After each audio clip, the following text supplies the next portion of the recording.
जय हिंद दोस्तों, आप लोग का इस नए लेक्चर में फिर से स्वागत है। और आज हम लोग इम्पोर्टेंट टॉपिक पढ़ने जा रहे हैं, ज्योमेट्रिक प्रोग्रेशन और harmonic progression.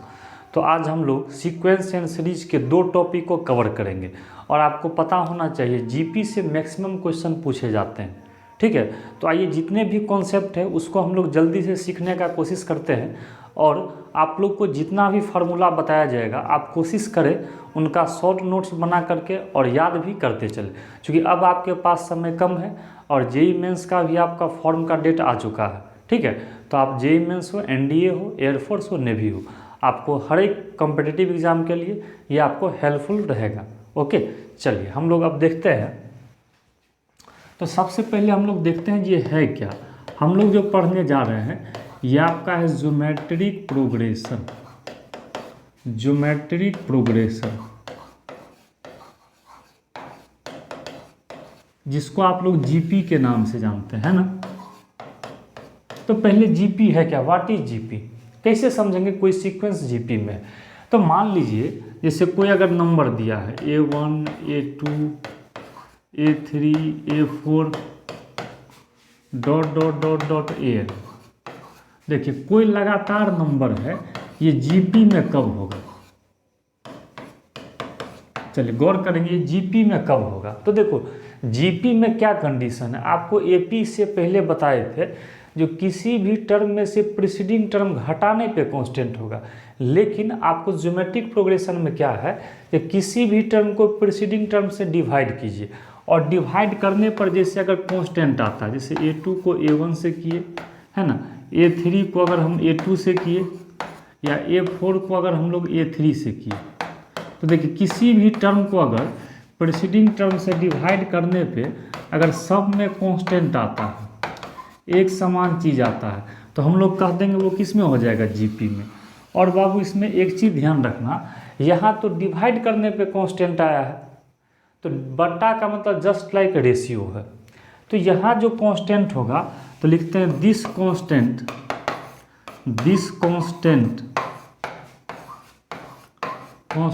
Is known as common ratio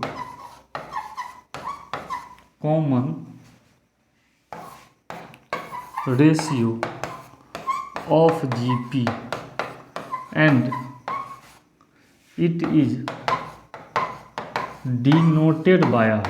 मतलब कॉमन रेशियो जीपी का कहलाएगा, और इसको हम लोग किससे डिनोट करेंगे, आर से। तो सारे बच्चे ध्यान रखेंगे, जो अगर जीपी में देखना है तो किसी भी टर्म को प्रीसीडिंग टर्म से भाग दे के देखेंगे, और डिवाइड करने पे कांस्टेंट आएगा तो जीपी में होगा। जैसे मान लो हम लिखते हैं 2, 4, 8, 16, 32 डॉट डॉट। अब इसमें देखिए किसी भी टर्म को प्रीसीडिंग टर्म से डिवाइड कीजिएगा तो कांस्टेंट आएगा। 4 को 2 से कीजिएगा 2, 8 को 4 से कीजिएगा 2, 16 को 8 से कीजिएगा 2, 32 को 16 से कीजिएगा 2। तो इसका कॉमन रेशियो का बात करें तो कितना आ जाएगा, 2। इसी तरह से बहुत सारा हो सकता है, मान लीजिए 5 है, 5 का स्क्वायर है, 5 का क्यूब है, ठीक है, डॉट डॉट कर देते हैं। तो ये भी आपका जीपी में आ जाएगा, आप चेक करके देख लीजिए, इसका कॉमन रेशियो क्या आ जाएगा, 5। मतलब किसी भी टर्म को ठीक पहले वाले से डिवाइड करेंगे, तो डिवाइड करने पे सब में अगर कांस्टेंट आता है तो उसको हम लोग कौन सा प्रोग्रेशन बोलेंगे, जीपी। और कांस्टेंट को क्या बोलना है, कॉमन रेशियो, क्योंकि सब में वो चीज़ कॉमन आता है, इसलिए उसको क्या बोला जाता है, कॉमन रेशियो। ओके, चलिए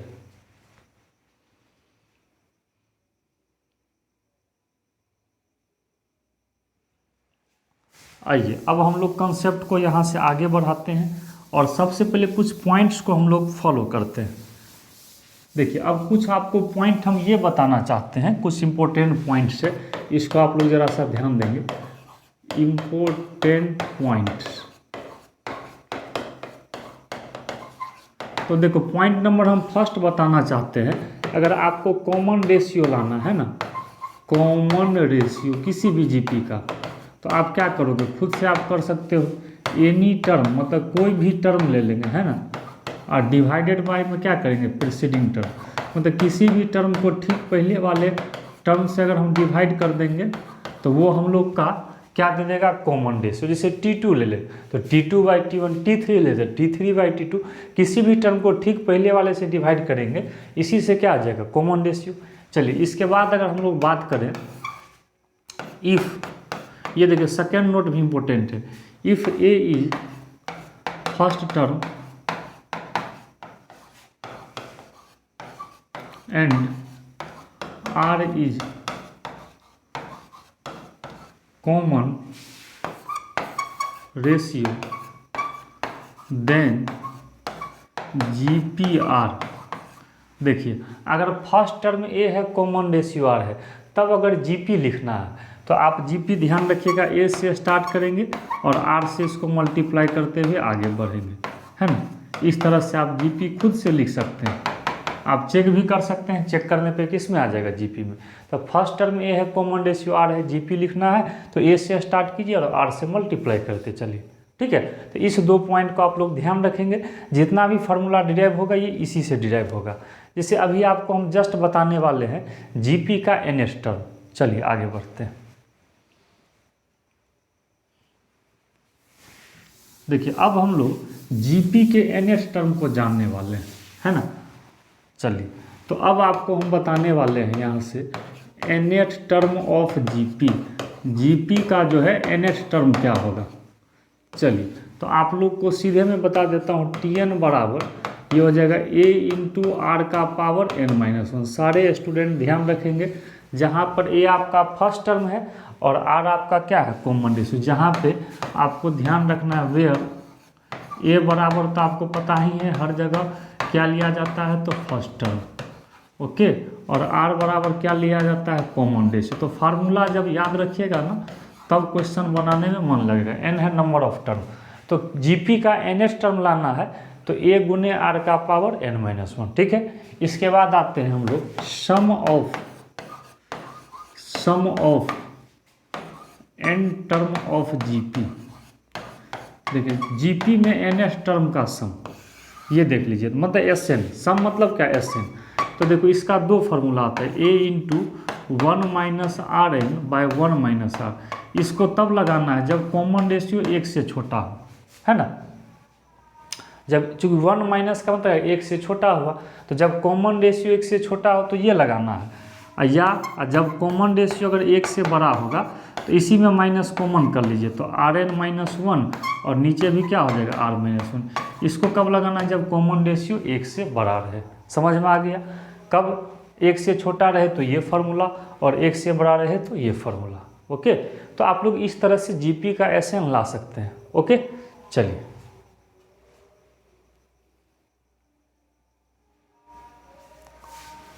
अब आइए हम इसमें आपको एक टर्म बताना चाहते हैं, तो जीपी में इनफाइनाइट टर्म का सम, मतलब आपको एक हम टॉपिक क्लियर करना चाहते हैं, सम ऑफ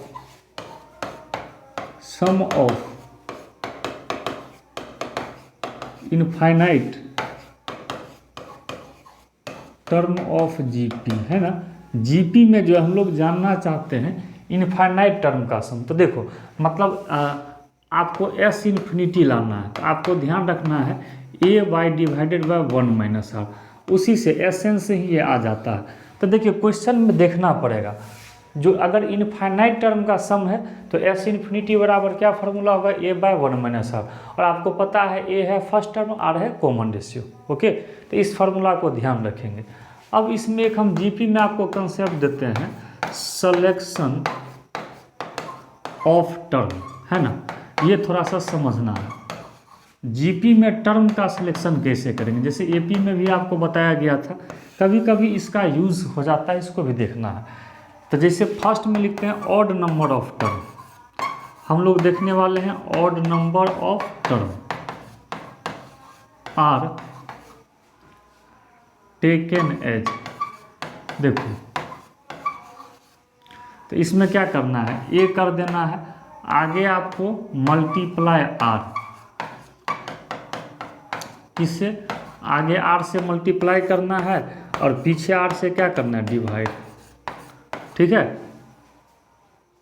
आगे आर से मल्टीप्लाई, पीछे आर से डिवाइड। जैसे हम आपको नंबर ऑफ टर्म लेके बताते हैं, है ना, गौर से देखेंगे। और इधर आपको क्या लेना है जीपी। जैसे बताइए अगर हम 3 टर्म की बात करें, 3 टर्म कैसे लेंगे, तो मिडिल में ए लिख देंगे, आगे आर से मल्टीप्लाई कर दिए, पीछे आर से क्या कर दिए, डिवाइड कर दिए। मान लीजिए 5 टर्म अगर लेना है तो हम लोग कैसे लेंगे, 5 टर्म लेंगे कैसे, तो मिडिल में ए लिख दिए, आगे आर से गुना कीजिए, पीछे आर से डिवाइड कीजिए, फिर आर से गुना कीजिए और फिर इधर आर से डिवाइड कीजिए। तो समझ में आ रहा है। तो इस तरह से हम लोग टर्म का सिलेक्शन कर सकते हैं। ऑड का टर्म लेना है तो मिडिल में ए लीजिए, आगे आर से मल्टीप्लाई कीजिए, पीछे आर से डिवाइड कीजिए। ओके, चलिए अब इवन टर्म का भी हम बताते हैं।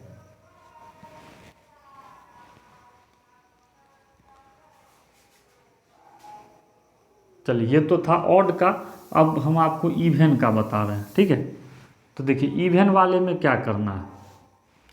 तो अब अगर हम सेकेंड पॉइंट दे के बोले तो यहाँ इवन नंबर ऑफ टर्म, तो इवन में देखो ए बाय आर और ए आर, इसमें 2 टर्म बाबू रखना पड़ता है। एपी में भी इस टाइप का हम बताए थे। इसमें आर स्क्वायर से मल्टीप्लाई करेंगे, किससे, मल्टीप्लाई इधर करेंगे आर स्क्वायर से, तो इधर क्या करना पड़ेगा, डिवाइड करना पड़ेगा। ठीक है, तो आप इसको ध्यान रखेंगे। जैसे मान लीजिए अगर हम बात करें नंबर ऑफ टर्म, है ना, और इधर हम लोग बात करें जीपी की। ओके, तो ध्यान देंगे अगर हम बात करें जैसे 4 टर्म लेना है इवन में, है ना, या मान लीजिए 6 टर्म लेना है, इसी को देख लीजिए। तो जैसे क्या करेंगे, ए बाय आर करेंगे और ए आर करेंगे, आगे आर स्क्वायर से करेंगे तो ए आर क्यू हो जाएगा और ये हो जाएगा ए बाय आर क्यू। इस तरह से इवन का ले सकते हैं। जैसे 6 टर्म लेना है ना, तो 6 टर्म के लिए ए बाय आर और ए आर, है ना, तो आगे आर स्क्वायर से करेंगे तो ए आर क्यू, ये होगा ए बाय आर क्यू, फिर आर स्क्वायर से करेंगे तो ए आर का पावर 5 हो जाएगा और इधर हो जाएगा ए बाय आर का पावर 5, है ना। तो इस तरह से आप टर्म का सिलेक्शन कर सकते हैं। ठीक है, तो इससे भी ध्यान रखना है, कहीं कहीं अगर डायरेक्ट क्वेश्चन नहीं बनता है और टर्म का सिलेक्शन करना है तो ऑड और इवन का ध्यान रखना है। मोस्ट ऑफ द केसेज आपको ऑड का यूज आएगा। तो ऑड के लिए क्या बताया, मिडिल में ए लिखना, आगे आर से मल्टीप्लाई करेंगे, पीछे आर से बैलेंस करने के लिए डिवाइड करेंगे। चलिए आगे बढ़ते हैं।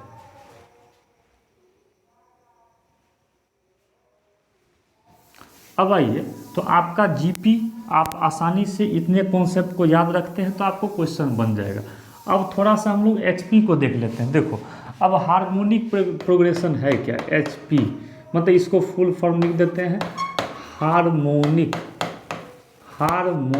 प्रोग्रेशन। देखो अभी तक इसमें एक्सपेरिमेंट, इसका खोज अभी चल ही रहा है, इसमें बहुत कम ही आपको कॉन्सेप्ट दिया गया है ना। एचपी बहुत कम ही कॉन्सेप्ट है।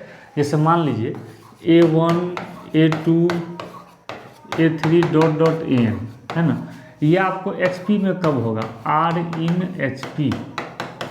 देखो एचपी में कब होगा, कब एचपी में होगा, तो जब देखिए अब इसका आप रेसिप्रोकल करके देखिए, इसमें उल्टा करके देखिए, तो उलटने पे, उल्टा करने पे आपको ये किस में आना चाहिए बाबू, एपी में। किस में आना चाहिए, एपी में। तो उल्टा करने से जो एपी में आता है ना, उसी को हम लोग एचपी बोलेंगे। फिर से समझिए, किसी सीक्वेंस को रेसिप्रोकल करने से जो अगर एपी में आ जाएगा ना, तो उस सीक्वेंस को किस में बोलेंगे, एचपी में बोलेंगे। ठीक है, और इस एपी को कॉरेस्पॉन्डिंग एपी कहते हैं। This AP is known as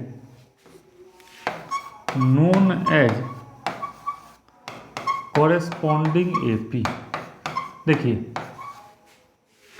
इस एपी को क्या बोलते हैं बाबू, कॉरेस्पॉन्डिंग एपी। ठीक है, आपको ध्यान रखना। जैसे हम आपको एक छोटा सा एग्जांपल देते हैं, एचपी इधर लिखते हैं और इधर आपको लिखते हैं कॉरेस्पॉन्डिंग एपी। चलिए ध्यान देंगे, कॉरेस्पॉन्डिंग एपी। तो देखो इसमें हम ये बताना चाहते हैं, जैसे मान लीजिए हम लिखते हैं 1/2 1/4 1/6 1/8 डॉट डॉट। कोई कहेगा रे इसको चेक करो तो किस में है, तो ये एपी में चेक कीजिएगा, नहीं होगा। ये जीपी में भी नहीं होगा। आप डिवाइड करके देख लीजिए, तो अब एक ही रास्ता बचता है जो HP में हो। तो HP के लिए मन में उलट दीजिए, तो उल्टा कीजिएगा तो 2 4 6 8 आ जाएगा। तो उल्टा करने से तो AP में आ जाएगा ना, इसका मतलब ई सीक्वेंस HP में होगा। उल्टा करने से जो AP में आ गया तो ये पूरा सीक्वेंस किस में कहलाएगा, HP में। तो उल्टा करने पे कोरेस्पॉन्डिंग AP बनेगा क्या इसका, तो उल्टा कर देंगे तो 2 4 6 8 यही सब ना बनेगा। इसको हम लोग क्या बोलते हैं, कोरेस्पॉन्डिंग AP। जैसे मान लीजिए हम बात करें 1/3 1/7 1/11 1/15 डॉट डॉट कर दें। तो देखिए ये भी अगर हम लोग सीक्वेंस की बात करें तो उलट दीजिए, उल्टा कीजिएगा तो 3 7 11 15 यही सब आ जाएगा। तो इसका मतलब ये HP में आ जाएगा। इसका कोरेस्पॉन्डिंग की बात करेंगे तो कोरेस्पॉन्डिंग में देख लीजिए, तो यही सब आ जाएगा, 3 आ जाएगा, 7 आ जाएगा, 11 आ जाएगा, 15 आ जाएगा। तो समझ में आ रहा है। तो इस तरह से आप उल्टा करने से पता कर लेंगे। अगर AP में आता है तो उसको किस में कहेंगे, HP में। ओके, चलिए आगे बढ़ते हैं।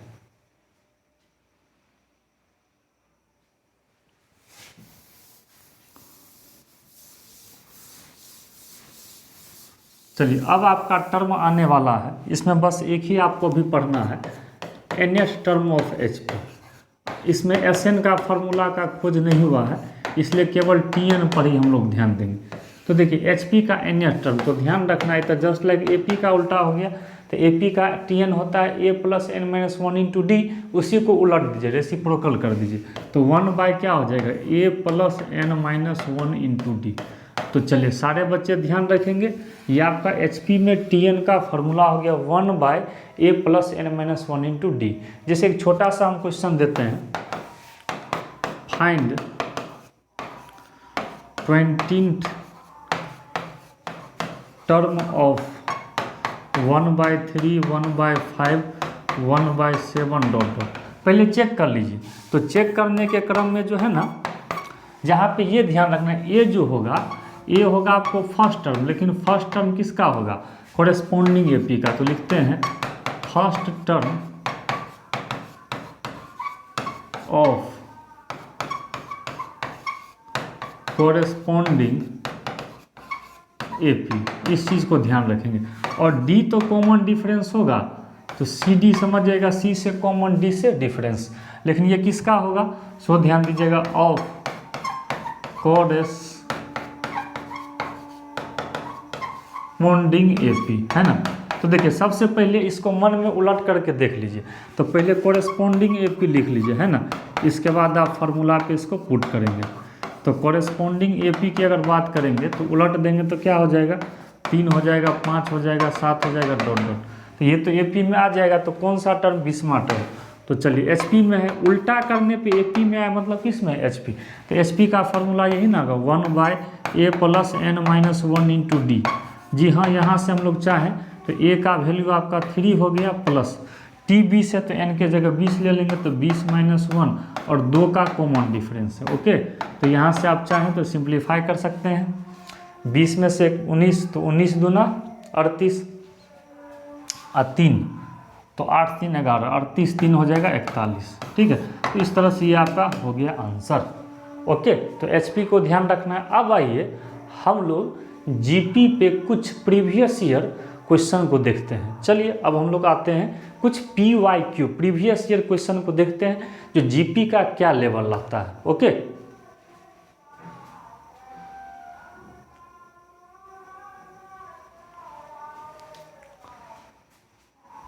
चलिए आपके बीच आ रहा है फर्स्ट क्वेश्चन।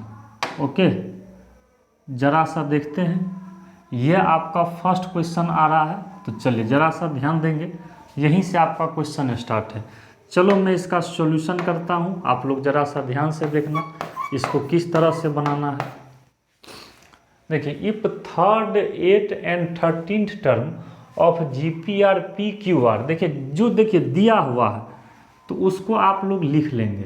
तो लेकिन एक चीज़ देखिए, कभी कभी कहीं भी जब अननोन रहता है तो फर्स्ट टर्म को कुछ मान लीजिए और कॉमन रेशियो को भी कुछ मान लीजिए। यहाँ चूँकि फर्स्ट टर्म को A लेते हैं और कॉमन रेशियो को R लेते हैं, तो क्वेश्चन में जो ये डाटा है, गौर से देखो, यहाँ पे समझना है। अगर कोई डाटा जैसे यहाँ पे रिपीट कर दिया है ना, तो इसलिए अलग चीज़ मान लो। तो सबसे पहले लेट आप मान लो जो फर्स्ट टर्म मान लो जो x ही मान लो, ठीक है, और कॉमन रेशियो को y ही मान लो, चलेगा? जी हाँ, बिल्कुल चलेगा। मानने के लिए अलग लेटर मान ली। अब आपको थर्ड टर्म गिवन, कहने का मतलब T3 बराबर कितना है P, T3 का मतलब a मतलब फर्स्ट टर्म तो a r का पावर n-1, तो 3 में से गया तो 2 बराबर ये P आ गया, है ना। फिर इसके बाद आपका है 8th टर्म, T8 आपका क्या है, Q है, तो T8 का होगा x y का पावर a गुने a, तो x हम माने हैं और कॉमन रेशियो r को y माने हैं, और 8 में से एक जाएगा तो कितना होगा, 7, तो ये आपका हो गया Q। और इसी तरह से T13, और T13 आपका r है, T13 होगा x y का पावर 12 बराबर r। अब देखिए आपको ऑप्शन से अब चेक करना है, जो क्यू स्क्वायर बराबर पी आर है, अच्छा इसका स्क्वायर कीजिए मन में, तो एक्स स्क्वायर हो जाएगा और वाई का पावर 14 हो जाएगा। तो ये दोनों को देखिए पी आर को गुना करके देखिए तो एक्स स्क्वायर, हाँ ये हो जाएगा, फर्स्ट हो जाएगा, सेकेंड मिलाइए आर स्क्वायर, तो एक्स स्क्वायर अब 12 दूना 24, अब पी क्यू कीजिएगा तो नहीं आ पाएगा, है ना। तो इसका मतलब आप यहाँ देख रहे हैं, आप टेस्ट करके देख लीजिए, यहाँ पे पहला ऑप्शन सेटिस्फाइड कर रहा है, क्यू स्क्वायर बराबर पी आर, क्योंकि आप वैल्यू रख के देख लीजिए, क्यू का मतलब क्या है, एक्स वाई का पावर 7, है ना, बराबर है पी आर, पी है एक्स वाई का स्क्वायर और आर है एक्स वाई का पावर 12। तो आप देखिए ना LHS इसको तोड़िएगा, sorry x y q square है, यहाँ स्क्वायर है, क्यू का वैल्यू ये थोड़ा सा इसको ठीक कर लेते हैं, थोड़ा सा ध्यान दीजिए, एक्स वाई का स्क्वायर, एक्स वाई का पावर क्यू का वैल्यू एक्स वाई का पावर, देखिए एक्स स्क्वायर वाई का पावर 14, यहाँ भी वही आ जाएगा, गुना करेंगे एक्स स्क्वायर और वाई बेस सेम है तो पावर ऐड हो जाएगा, तो मतलब LHS RHS सेम आ गया। तो इसका अगर सही आंसर का बात करेंगे तो क्या हो जाएगा, ए, क्योंकि फर्स्ट ऑप्शन ही सेटिस्फाइड कर दिया। तो कहने का मतलब क्या, डायरेक्ट फार्मूला बेस्ड क्वेश्चन था, आप आसानी से बना सकते हैं, ठीक है। तो इस तरह से हम क्वेश्चन बना लिए। आइए अब आगे बढ़ते हैं।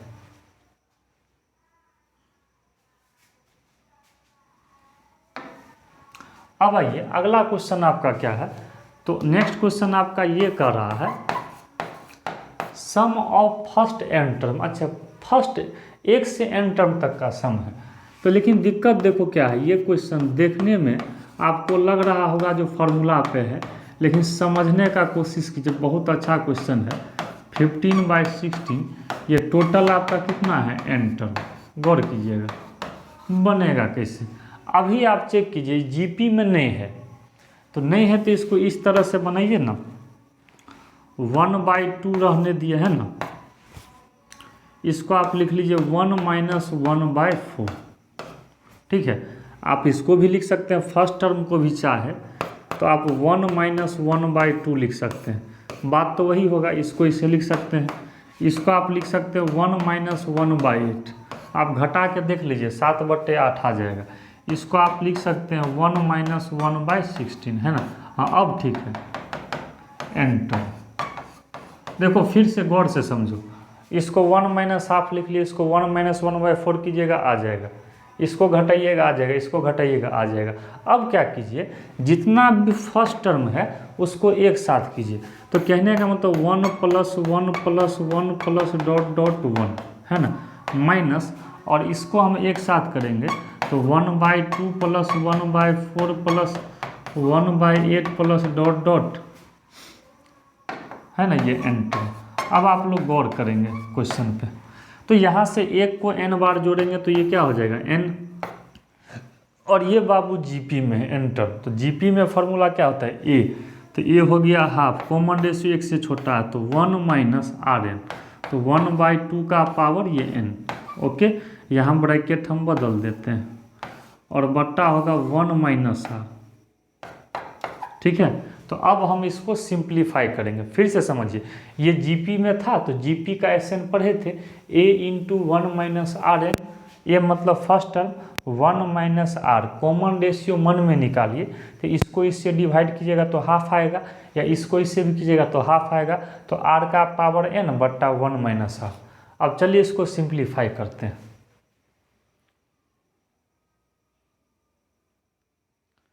तो देखिए जब आप इसे सिंप्लीफाई करेंगे तो मैं थोड़ा सा ऑप्शन मिटा देता हूं, आप लोग ऑप्शन पे ध्यान रखेंगे, ठीक है। मैं ज़रा सा ऊपर लिखने का कोशिश करता हूं, आप लोग अपना मिला लेंगे।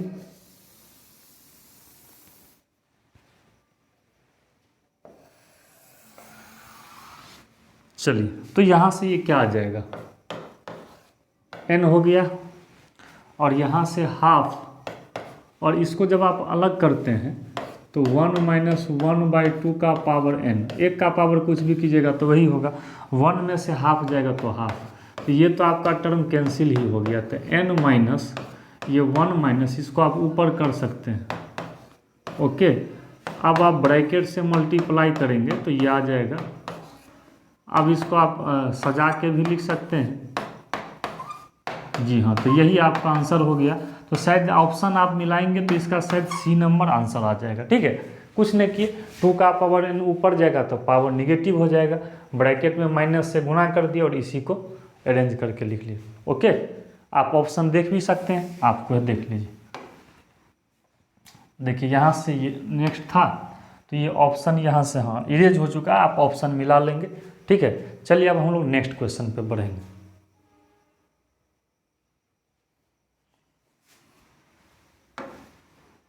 आइए देखिए अगला आपका क्वेश्चन क्या कर रहा है। अच्छा, इसका प्रोडक्ट लाना है, 6 का पावर हाफ है, फिर 6 का पावर 1/4 है, 6 का पावर 1/8 है, डॉट डॉट कर दीजिए ना, कहाँ तक है, इनफाइनाइट टर्म। अच्छा इनफाइनाइट है तब तो बाबू बन जाएगा, देखो बेस सेम है तो पावर जोड़ दो, तो हाफ प्लस 1/8, यहाँ इनफाइनाइट टर्म है। तो देखो अभी आपको इनफाइनाइट टर्म का फार्मूला पढ़ाया गया, क्या फार्मूला पढ़ाया गया, तो a/1 माइनस आर, ए मतलब हुआ फर्स्ट टर्म, तो इस जीपी में है देख लीजिए, तो जीपी का सम का फार्मूला a/1 माइनस आर है ना। तो यहाँ से आ गया 6, तो पावर हाफ और 2, तो ये भी हाफ, तो कट के कितना आ जाएगा ये 6। जी हाँ, इसका अगर सही आंसर की बात करें तो ये a आ गया, ओके। ये तो आसान था। a बाय, अभी आप पढ़े थे, यहाँ मैं लिख देता हूँ, आप पढ़े थे s इन्फिनिटी बराबर a/1 माइनस आर, इसी का हमने यूज़ किया है, तो ये बन गया। a हो गया फर्स्ट टर्म हाफ बटा 1 माइनस आर, कॉमन रेशियो मन में ही निकालना है, t2/t1 करेंगे तो हाफ आ जाएगा। सिंप्लीफाई किए, ये कट ही गया और कट गया, तो ये आसानी से आपका आ गया, ठीक है। यहाँ 6 था, ठीक है। तो इस तरह से हम लोग फार्मूला लगाए, 6 था ही, चूँकि बेस सबका सेम था तो पावर को ऐड कर दिए, तो जीपी में था तो a/1 माइनस आर, ये कट गया तो 6 ही बच गया, ठीक है। चलिए अब आगे बढ़ते हैं। अब आइए ये क्या दिया है, if the second term of GP is 2। अच्छा, सेकेंड टर्म आपका 2 दे दिया है, t2 आपका क्या दे दिया है 2, तो आप AR आपका क्या दे दिया है 2, and the sum of infinite term is 8, और इनफाइनाइट टर्म का सम 8 है, ठीक है। इसको ध्यान देंगे, मतलब आपको 2 चीज़ दिया है, s इन्फिनिटी है ना, ये आपको दिया हुआ है 8, तो इसका फार्मूला a/1 माइनस आर बराबर ये 8 है, तो यहाँ से a बराबर क्या हो जाएगा 8 और माइनस ये हो जाएगा 8r। तो देखिए यहाँ से आप अगर इसको सॉल्व करेंगे ना, तो यहाँ से क्या आ जाएगा a प्लस 8r बराबर 8। अब देखिए यहाँ से इसको फर्स्ट मान लीजिए, आप गौर से देखिए, आपके पास 2 इक्वेशन है, तो यहाँ से a का वैल्यू आप 2/r रख सकते हैं, फर्स्ट से यहाँ लिख देते हैं, फ्रॉम फर्स्ट किसी एक वेरिएबल में लाइए, तो a होगा 2/r, तो यहाँ से क्या लिख सकते हैं 2/r प्लस 8r बराबर 8। तो यहाँ से आप अगर एलसीएम लेते हैं तो 2 प्लस 8r स्क्वायर बराबर 8, तो यहाँ से क्या होगा 2 प्लस 8r स्क्वायर बराबर 8r, सबको एक साइड कर लीजिए, तो 8r square minus 8r plus 2 बराबर 0 है ना, ये प्लस है, ठीक है। चलिए अब इसको हम सिंप्लीफाई करते हैं,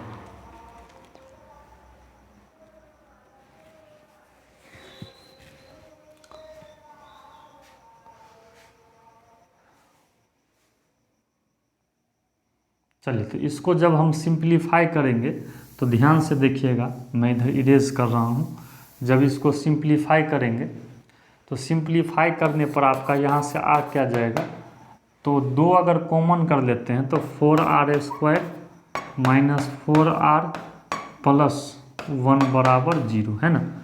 तो आप इसे चाहें तो 2r माइनस 1 का होल स्क्वायर है ना, आप इसे तोड़ेंगे a² minus 2ab plus b² आ जाएगा। फैक्टराइज भी करेंगे तो आ जाएगा है ना। तो r बराबर कितना आ जाएगा, हाफ। r अगर हाफ आ गया तो ये तो यहीं से निकल जाएगा, तो r हाफ रखेंगे तो 2 चौका 8, 4, 8 में से 4 गया तो 4, तो ये बराबर कितना आ जाएगा 4। फर्स्ट या सेकंड किसी भी एक इक्वेशन में रख देंगे तो r निकल गया, a भी निकल गया। अब बताइए, जब a और r निकल गया तो क्या हम GP नहीं लिख सकते हैं? तो चलिए अब हम GP लिख लेते हैं। तो चलिए अब हम यहाँ से GP लिख लेते हैं। तो यहाँ से अगर हम लोग बात करें तो GP है ना, तो GP अपना मन से लिखना है तो यही ना होगा, AR है ना, AR² AR³ मतलब कॉमन रेशियो से गुना करते चलिए। तो A आपका कितना है 4, तो इसमें अगर आप हाफ से गुना करते चलते हैं तो 2 दूना 4, फिर इसको हाफ से कीजिएगा तो ये 1 हो जाएगा, डॉट डॉट आगे कर दीजिए। 4 है, 2 है, 1 है, जी हाँ, इसका सही आंसर आ जाएगा C।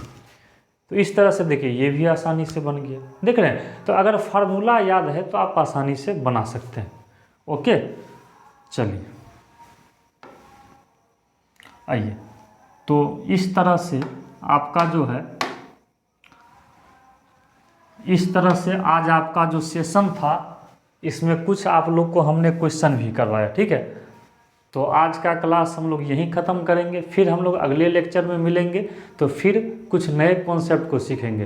तब तक आप लोग ज़रूर, जिनके पास क्वेश्चन बैंक हो, चाहे NDA जो भी कॉम्पिटिटिव आप एग्ज़ाम की तैयारी कर रहे हो, आप ज़रूर एक एक कॉन्सेप्ट पढ़िए और तुरंत उसका इम्प्लीमेंटेशन करिए, तुरंत क्वेश्चन बैंक बनाइए। हमसे जहाँ तक हो सकेगा मैं कोशिश करूँगा आपको लेक्चर प्रोवाइड करके आपको एक अच्छा सा कंसेप्ट मिले, ताकि देखिए क्वेश्चन बनाने में आसान हो। ओके, तो आज के लिए रहने दीजिए। आपको ये लेक्चर कैसा लगा आप ज़रूर हमें बताइएगा, ठीक है। फिर हम लोग कल मिलते हैं तो फिर कंटिन्यू करेंगे। Okay, thank you.